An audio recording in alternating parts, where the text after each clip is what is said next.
Wesh les BG, j'espère que vous allez bien. C'est ISA et on se retrouve aujourd'hui pour une toute nouvelle vidéo. Première vidéo de la chaîne, on voit ma tête. Et première vidéo de ce genre, puisque aujourd'hui il va s'agir d'un avis, d'une analyse, d'une critique, d'une review, appelez ça comme vous voulez, de la série The Last Dance disponible sur Netflix. Les deux derniers épisodes de la série sont sortis il y a un peu plus d'une semaine, mais si je vous sors cette vidéo seulement aujourd'hui, c'est parce que j'ai préféré regarder la série une seconde fois afin de vous fournir un travail d'une meilleure qualité. Si je me suis penché vers ce documentaire, c'est parce que comme vous le savez ou non, je suis quelqu'un qui aime énormément le sport, même si je suis pas très à cheval sur le basket. C'est un sport que j'aime bien regarder, même si je connais pas trop les règles et que je n'y ai jamais vraiment joué. Mais la série m'a donné envie de m'y pencher. Aussi, comme vous le savez tous, de l'union entre Michael Jordan et Nike est née la marque Air Jordan. Et étant un grand amoureux de l'ASAP, du monde de la sneakers et de la Jordan, j'ai pensé que cette série m'en apprendrait un peu plus sur cette marque iconique. J'ai aussi regardé cette série parce que je suis né à la fin des années 90. Ça veut dire que j'ai pas pu voir jouer Michael Jordan avec les Chicago Bulls. J'ai donc voulu me faire mon propre avis sur celui que beaucoup surnomment le plus grand athlète de tous les temps. Ce documentaire a donc été une réelle découverte pour moi et pas un simple rappel de ce qu'était Michael Jordan et les Chicago Bulls à l'époque. Pour ce qui est du documentaire, il a été produit par Mandalay Sports Media en association avec ESPN Films et NBA Entertainment. Il est pour le moment disponible uniquement sur Netflix et est divisé en 10 épisodes d'une cinquantaine de minutes, sortis entre le 20 avril et le 18 mai. Il tient son nom de Phil Jackson, entraîneur des Bulls de 1989 à 1998, qui avait pour habitude de donner un thème à chaque saison des Bulls.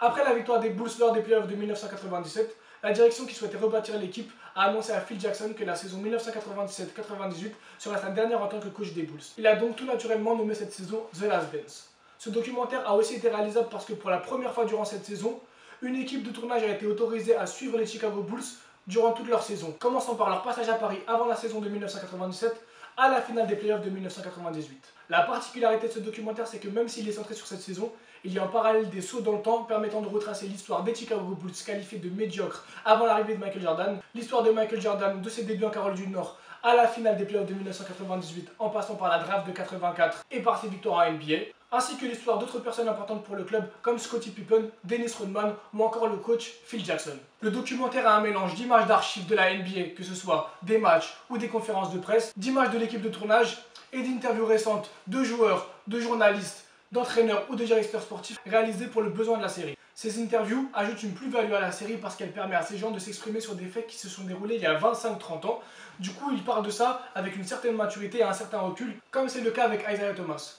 En effet, il dit que si c'était à refaire, il aurait réagi d'une manière totalement différente après sa défaite contre les Bulls en 1991. Le documentaire ne se contente pas de montrer uniquement les victoires des Bulls, mais il montre les Bulls gagnants comme au pied du mur, comme ils l'ont été contre les Pistons en 1989 ou contre les Magic en 1995 lors du retour de Michael Jordan. Les périodes sombres de la vie de Michael Jordan sont aussi traitées dans cette série, que ce soit ses tensions avec les médias, la solitude qu'il ressent à cause de son succès, ses jeux d'argent ou les tragédies qui l'ont touché. Cependant, Michael Jordan a toujours réussi à passer au-dessus et a répondu sur les parquets. La série montre aussi les tensions qui régnaient au sein du club, en abordant les désaccords de Phil Jackson avec la direction et de Scottie Pippen avec cette même direction. En regardant la série, j'ai eu un véritable coup de cœur pour Scottie Pippen, ailier des Bulls de 1987 à 1998. Sans mentir, je connaissais pas trop ce joueur avant d'avoir regardé la série, mais pour moi il a tant apporté à l'équipe des Bulls des années 90. Il est trop fort, il est trop fort. En plus, il a un background archi intéressant parce qu'il vient d'une famille très pauvre, avec beaucoup d'enfants, il se devait de devenir basketteur professionnel pour sortir sa famille de la pauvreté. Il a évolué d'année en année, à tel point que certains ont dit qu'il était le second meilleur joueur de la ligue après Michael Jordan. Et Michael Jordan dit lui-même qu'il n'a rien gagné sans Scottie Pippen.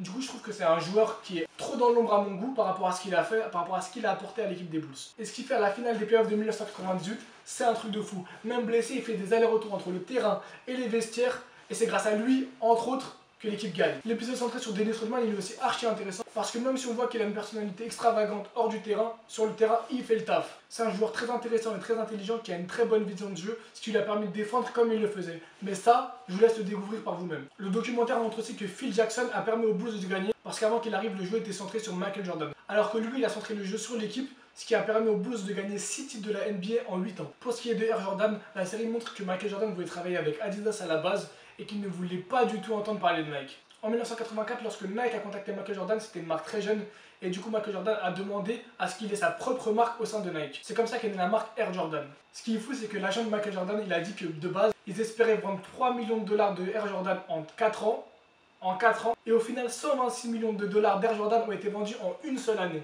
C'est un truc de ouf. Et c'est à partir de ce moment-là que Michael Jordan a commencé à être une vraie image pour la publicité. C'est pour ça qu'il a fait des pubs pour McDonald's, Gatorade, etc.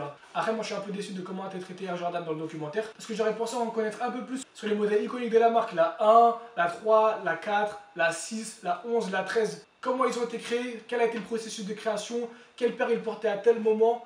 Et en plus, le documentaire il aborde même pas le fait que la Jordan 1 Bread, qui est noire et rouge, a été bannie par la NBA en 1984 parce qu'elle ne respectait pas les couleurs des Bulls, à savoir le blanc, le rouge et le noir. Elle était seulement rouge et noire. Du coup, c'est pour ça qu'est née la Jordan 1 Chicago, qui est rouge, noire et blanche. The Last Dance m'a fait découvrir l'aspect stratégique du basketball. Avec les temps morts, il montre qu'il faut être à 100% dans son match durant l'intégralité du match. Parce que beaucoup de matchs se jouent dans les dernières secondes, comme ça a été le cas lors de la victoire contre les Knicks en 1997 ou lors des playoffs en 1998. À la question est-il le meilleur athlète de tous les temps, je ne saurais répondre sur le plan purement sportif parce qu'il y a tellement d'athlètes qui ont apporté énormément à leur sport et qui ont un palmarès de fou. Mais pour ce qu'il a apporté à la culture, Michael Jordan est indéniablement le plus grand sportif de tous les temps. Il a intégré la NBA et le basketball dans la street culture.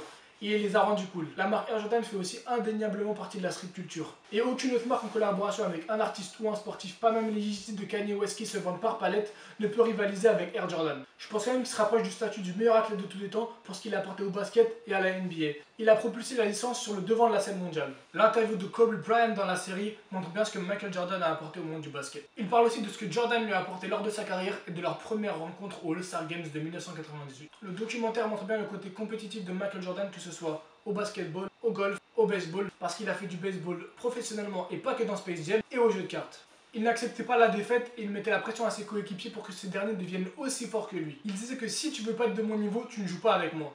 Il n'acceptait pas non plus que quelqu'un puisse se sentir supérieur à lui. C'est pour ça que lorsque les journalistes le comparaient à quelqu'un, ou lorsqu'il n'était pas désigné en tant que MVP en 93 ou en 97, il réglait ça sur le terrain. C'est pour ça qu'il a écrasé les MVP qui étaient Charles Barkley en 94 et Malone en 98. J'ai essayé de vous donner mon avis sur cette série. Si vous n'avez pas encore été la voir, je vous conseille d'y aller assez rapidement. Parce que même si vous n'êtes ni fan de basket, ni fan de Michael Jordan, c'est quelque chose d'intéressant à découvrir. Quant à moi sur cette chaîne, contrairement aux saisons de Phil Jackson, il n'y a pas vraiment de thème. Du coup, je vais aborder ce que j'aime, c'est-à-dire les mangas, le sport, le gaming, les animés, la SAP, les sneakers et tout ça. Du coup, on se retrouve très rapidement pour une nouvelle vidéo. J'espère que vous avez bien aimé cette vidéo. Abonnez-vous, mettez la cloche pour ne pas rater les prochaines vidéos, likez, partagez. Prenez soin de vous, prenez soin de vos familles, restez chez vous le plus que vous pouvez et on se dit à bientôt. Piou, piou.